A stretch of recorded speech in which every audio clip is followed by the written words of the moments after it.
So in 3, as long as we're ready, 2, 1.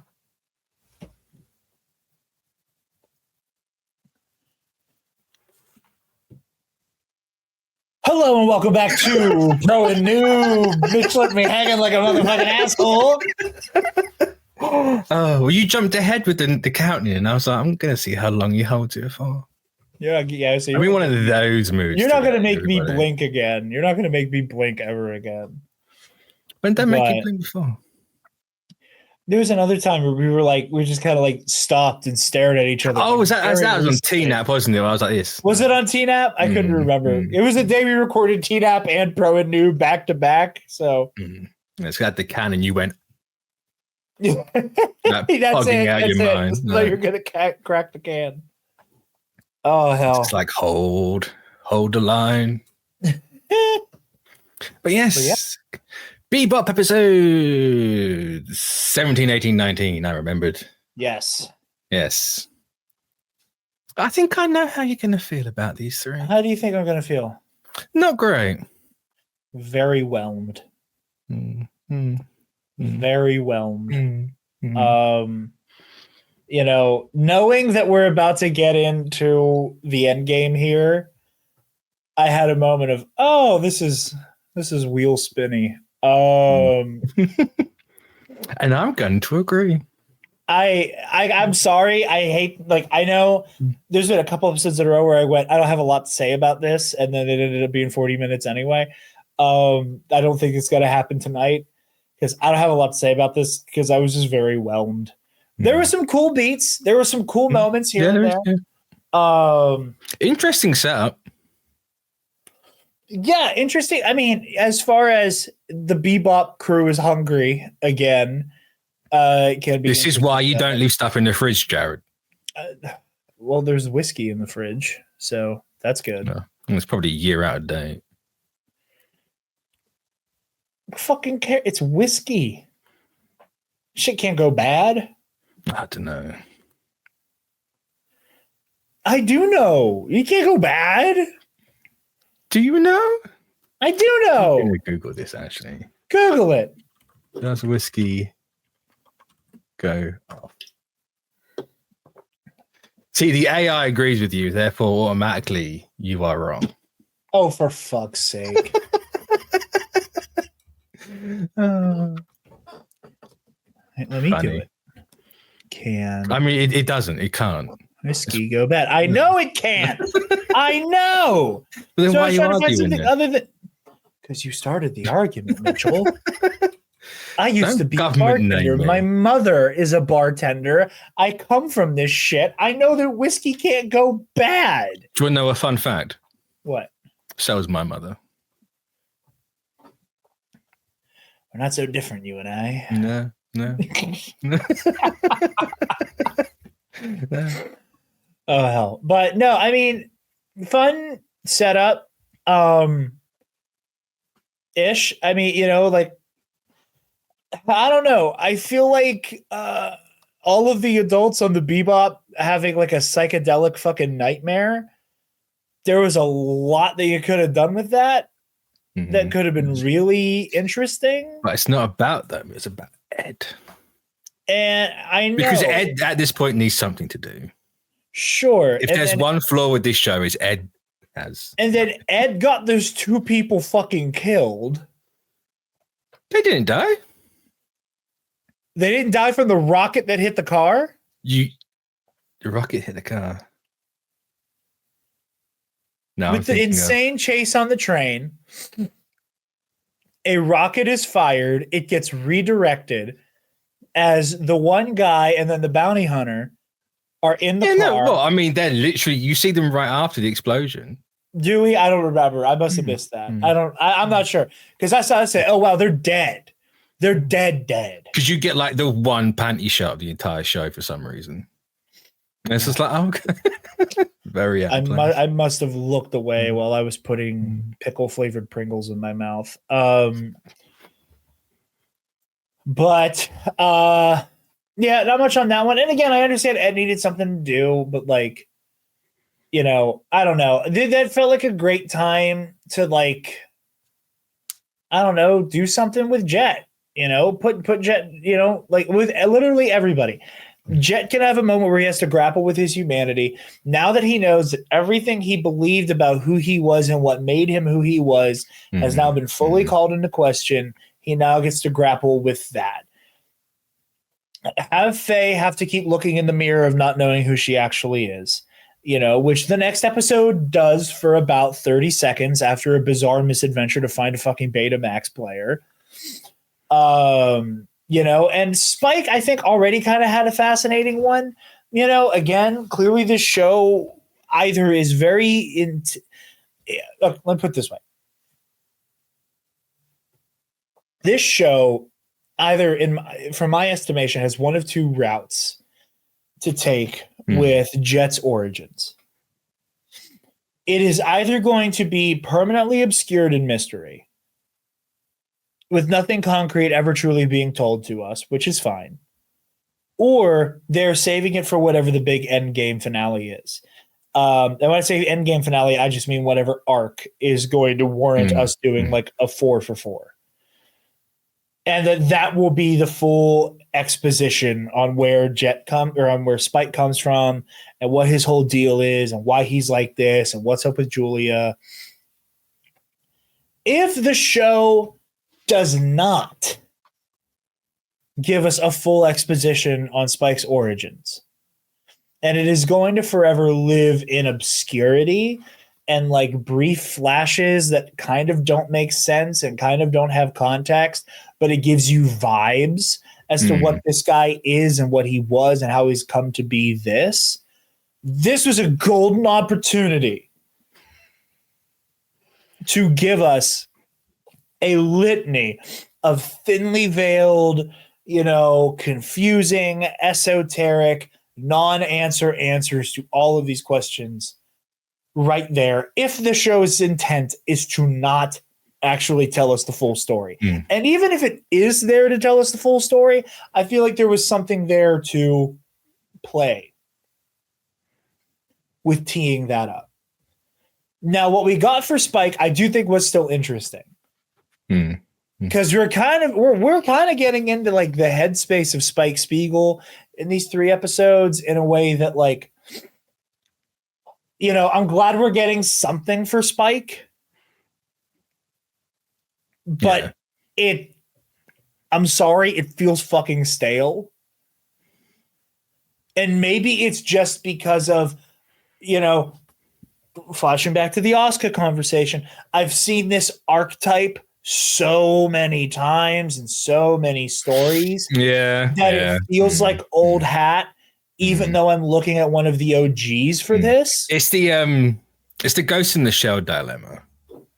You know, ignoring everything around that movie, but when that movie came out, everyone's like, oh, it's so generic, it's this, it's that. It's like, sure, it didn't originate everything because it took a lot from Blade Runner, but it's still one of the originals. Like, it's not generic in the slightest. No.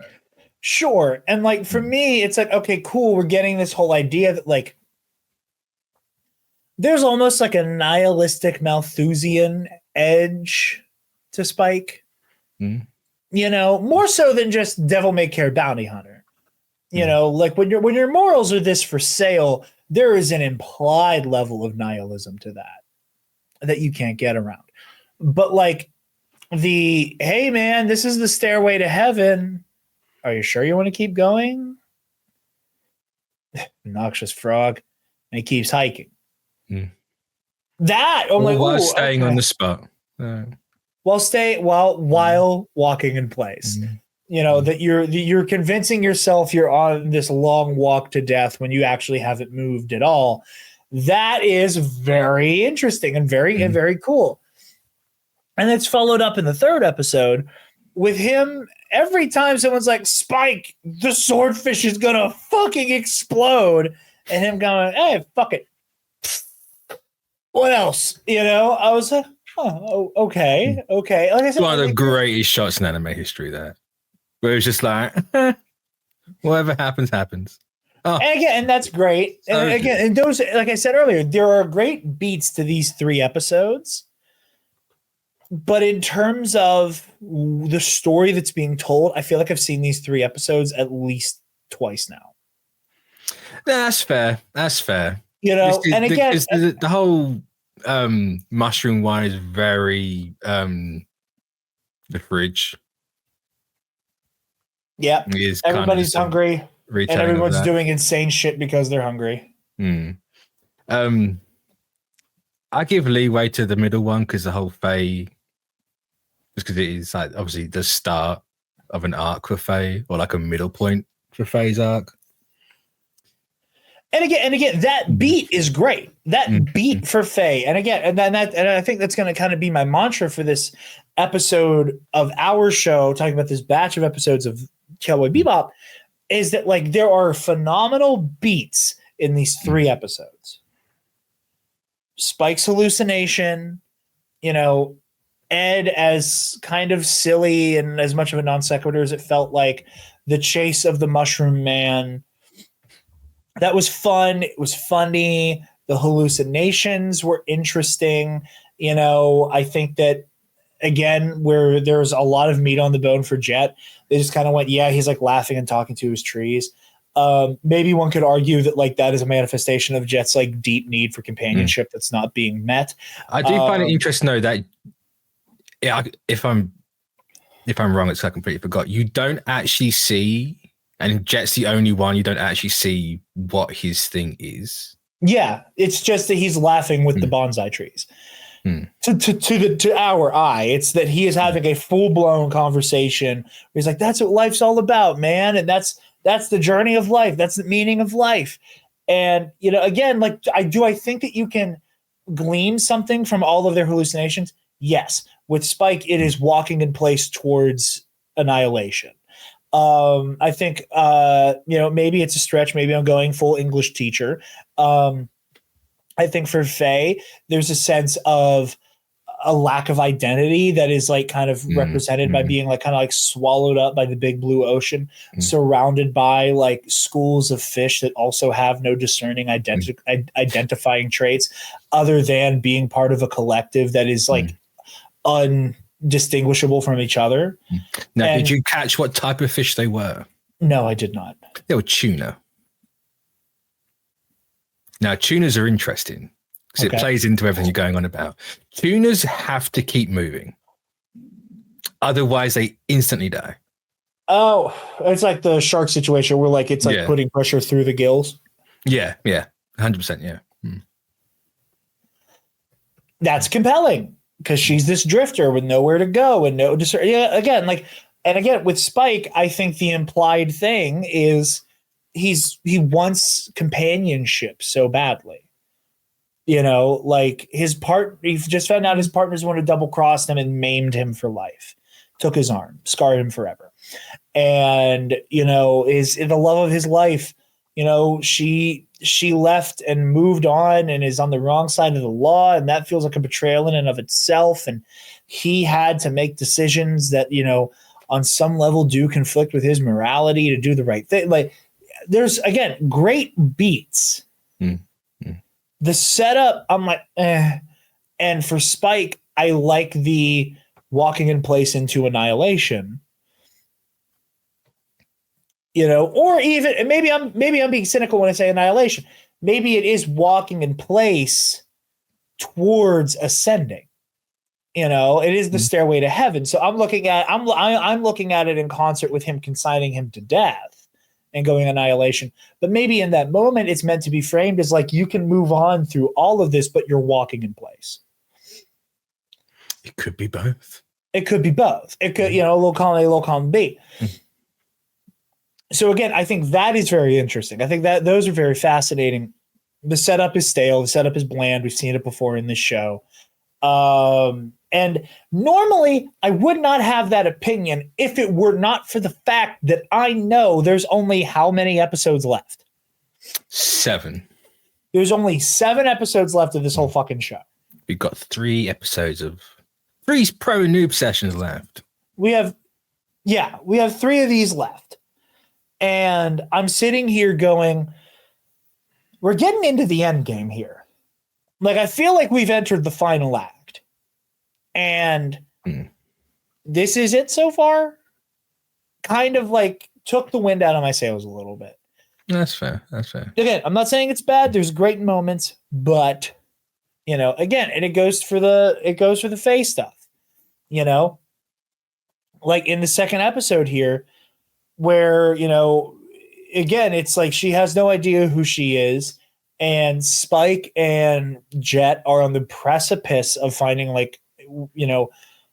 what we as the audience can clearly tell is going to be a crucial, what we think is the audience is going to be a crucial detail, when in reality it is revealed to simply be a piece of the puzzle that doesn't fit with any of the other pieces we have.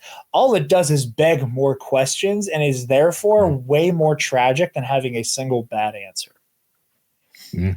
Because all you see is this young girl, this young woman who is so full of hope and optimism, and is just so cheerful. And all you can do is juxtapose that with all the piss, vinegar, and cynicism that is Faye Valentine. It's great. It's the last 3 minutes of the episode. Yeah. While we're going on this weird adventure to find a Betamax player, and Spike kind of just forgets how to act in society. Like, I understand that, like, he as a person is, again, it's the devil may care. Han Solo, I just shot a guy in the gut in the middle of a bar. Sorry about the mess. Here's 100 credits after I just murdered somebody on your property. I understand that is like true to Spike as a character. I also don't understand him not understanding if I kick a VHS player 8 times, it's going to fucking break. And his answer being, well, it works on my spaceship made out of metal. Like, and I did not, it did not come off to me like he was doing a bit. That he was trying to lampshade him being an asshole with a bad excuse. Again, it did not feel like sorry about the mess. This felt like a very stupid man who thought he could kick an old piece of technology that's made out of like plastic. It's weird because I do agree with you a little bit, but it feels like it's in character for Spike, but someone's written him to be. They haven't entirely got the point of Spike. It's a very surface level take on who he is. It's like, yeah, I think he would start kicking it, but I think just everything after that and just surrounding it, the way he acts, misses the point of him slightly. It didn't. I agree with you. It's not a great moment for him in the slightest. No, and again, like, he is hot-headed, he is impatient, he is self-absorbed, but he's not fucking dumb. No. He's not an unintelligent human being. He may not be wise, but he's not unintelligent. Though you could make the argument where he's getting to a point with everything going on, like in his head or whatever, and he's not just making the right choices like people do. Sure. It's just, the out of character moments in character. No, and again, people in fiction make suboptimal choices. That's not a bad thing. It's just the specific moment where he seems legitimately surprised that he put his foot through a Betamax player. But then he doesn't know what a Betamax player is, right? He doesn't know. Sure, but he can tell that this thing's fucking fragile just looking at it. Oh, sure, maybe. And like, how many times do you have to kick it before you feel it starting to bow under the weight? You're seeing this one expert who's here to buy product off of you, who's the only person who knows what this is. And you're just going to take the chance to destroy his shit. I don't know. And I don't want to get hung up on it, but it's just like, just as a moment. It's a weird moment. It kind of murdered the momentum of the episode for me because I was excited about the mystery of the tape.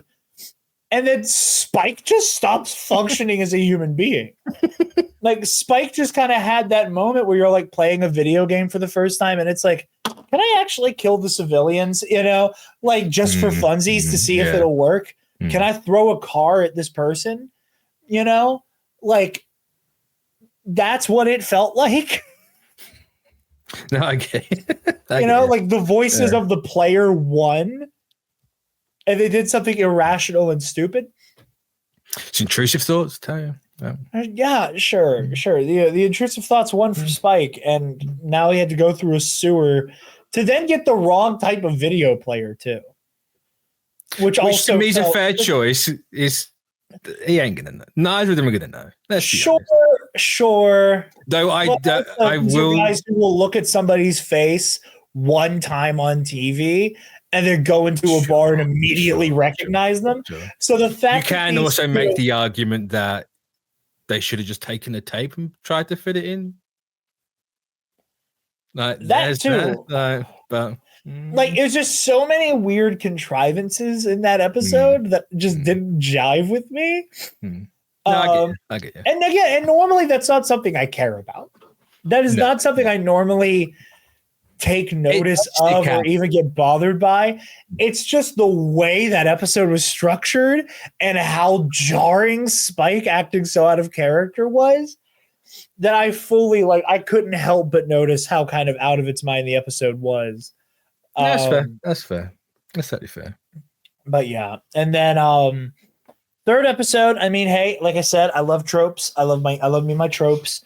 The old head mentor getting back in the game to help his prodigal student, and granted, not necessarily saying that old guy trained Spike as a bounty hunter or anything like that, but just that rapport they have. He feels like a father figure in some way. Him getting up there in the space shuttle was a lot of fun. That was really cool. I like those tropes. This shit with the virus that is this computer virus that's transmitted by way of magnetic harpoon also was distractingly silly. It's 2071 or whatever. Hey, again, I don't mind. I don't care. I just had to call attention to the fact that didn't make any fucking sense. But hey, also Wi-Fi boosters work just because it's on the same electrical grid. So what the fuck do I know? There is that, yeah. So, hey, maybe I'm the idiot. But that seemed really weird and silly. Also, the Beavis and Butthead pilots were grating. Yes. I will say, so here's the other funny thing. Mild non sequitur to get us to my point. At time of record a week from today, actually, holy shit, am getting my next tattoo. When I originally started getting tattoos, my original vision was a Star Wars set. Star Wars vision. Was sizzle. Jedi symbol on my right arm, Sith symbol on my left arm, blue lightsaber on my right arm, and as you can see, nothing on my left arm. So, spoiler alert, I'm getting the red lightsaber. I'm getting the Sith Stalker lightsaber from The Force Unleashed. That was always what I wanted. Because of course you are. Of course you are. Yep. I am. You heard it here first, folks. I am going to be getting a Force Unleashed tattoo, and there's nothing anybody can do to stop me. Most people wear their hearts on their sleeve. He wears his edge. I wear my edge. # elevated edgelord. It's in my Blue Sky bio because there's enough characters on Blue Sky for me to put it in there. I know. Gave me a chuckle. But I'm getting that, and because I'm getting the Force Unleashed, Sith Stalker saber, I went back and I've been playing a lot of Legends games lately. So I played through the Force Unleashed. I was playing OG Battlefront and Battlefront 2, and then I finally sat down to play Jedi Outcast, beginning to end for the first time. And that's on the list of games that I thought I was just bad at because I was a child, and it turns out the controls are dog shit. That one, yeah, that game sucked. I had a lot of fun playing it last week before that. All of that to say, after I got to the end, I got to the last level, and again, because the controls were dog shit, and I just wanted to experience the story, I may or may not have used the cheat code or two. Now, I only turned on the cheat codes to unlock all of the force abilities and saber stances once Kyle in the story got his force abilities back. So I waited until lore-wise it would make sense for Kyle to be able to use the force again. But I get to the final boss battle. Cheater. I like it. Thank you. I get to the final boss battle against this dark Jedi named Dasan, right? And as I'm about to get in there, I'm like, even when I was like using cheat codes to skip to the end of the game, I couldn't beat this fight. And I am not going to win by using cheat codes now. So I turned everything off and went in to face Dasan. And I accidentally killed him in one hit. After turning everything off? After turning everything off, because here's what happened. So most of the force users in the game, your telekinesis is not super effective on them for the most part. Sometimes you'll get lucky. Sometimes you'll work to varying degrees. I get in the fight. Dasan bun rushes me.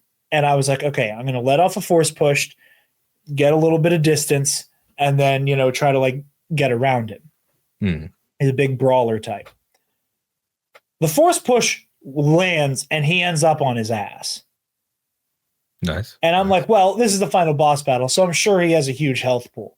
So I switch over to strong style and just cleave straight down on him, and he fucking dies. Classic. And the game ends.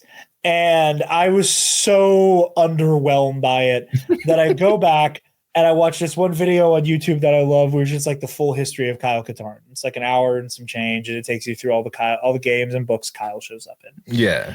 And I don't know the name of the voice actor. His voice is very recognizable, and I believe he was in this episode playing one of the pilots in this episode. It's the actor who plays Rosh Pennin in Star Wars Jedi Academy. And he has a very distinctive voice. I believe he's also in Kingdom Hearts. And I believe he showed up in this episode. And I only noticed because... Oh, it's James Marsden. What? According to this, it's James Marsden. Oh, no, wait. No. I'm looking at the wrong character. Rosh Pennin. Yeah. Yeah, why is it saying James Marsden? Hold on. Yeah. No, Jason Marsden. Okay, yeah, that makes more sense. I literally just saw Jay and Marsden and went, oh, it's him. Yeah, so Jason Marsden also plays Max in Goofy Movie. Which is 30 years old. That's horrendous. I don't know what all his roles are. Like I said, I might have been Kingdom Hearts, but every time the video about Kyle Katarn showed a clip where Rosh was speaking, they played dialogue from other shit this actor was in. And it was very funny. And because that was fresh, I think Jason Marsden was in this episode because I think I heard his voice. Let's go. Cowboy Bebop. Apparently was not involved.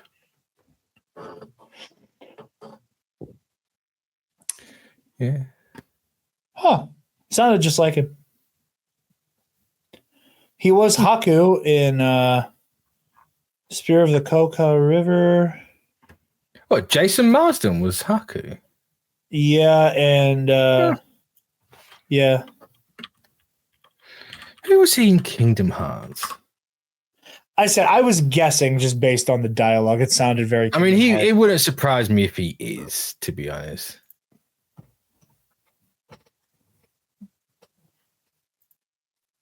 But yeah, well, I was wrong. I thought that was him because it had that like nasally fucking "Hey guys" kind of thing to it. But I thought it was Rosh Penn, and I was wrong. Well, sorry to everybody whose time I wasted with my fucking with that fucking story for no goddamn reason. It stays in. It's fine. Listen, guys. That's the problem with this show. I'm not allowed to Google shit until the moment we record. And even then, it has to be supervised Googling. Wow. But yeah, like I said, not a whole lot for these episodes. I apologize about that, but I do find it interesting though that because Bebop and Evangelion have a very similar, not like episode structure, but they both have a little bit of a dip. I wouldn't say a dip. It's more not a dip in quality, but a dip in dip in like what is going on, where it just kind of where Evangelion does kind of turn into Monster of the Week, and this has kind of turned into Adventure of the Week with not a whole lot of development happening. And it's also very backloaded. That everything. I believe it. Obviously, you don't know that, but no. But if anything is going to happen at the end here, I'm sure a lot of crazy, insane shit is about to go down. I will tell you though, the next episode is arguably one of the best ones. Okay. Arguably one of the best ones. Hold on. It does not miss. I have no idea how you pronounce it. Well, let's see. In fact, am I thinking of the right one? See, now that I've got a second screen, it's really bad because I just keep fucking looking at everything. Yeah, it is what I'm thinking of. Yeah. Periola Fu. Hands down, one of the best episodes of Cowboy Bebop. Cool. Absolutely. Easily. I'm into it. Also, when I Googled, I'm not looking at anything. All I know is that apparently the last two episodes are named after the outro song, which makes me happy. Yeah, they are. Yeah. Because it showed it to me in reverse order. So it started with heart, I don't like that Google does that. It always annoys me. I don't like it either, but I didn't realize that was going to happen. But it makes me really happy to see that Real Folk Blues is the name of the final two episodes. Yes, Real Folk Blues is. Yeah. The song there's a reason why I said, we're going to do 4. No, wait, we're going to do 2.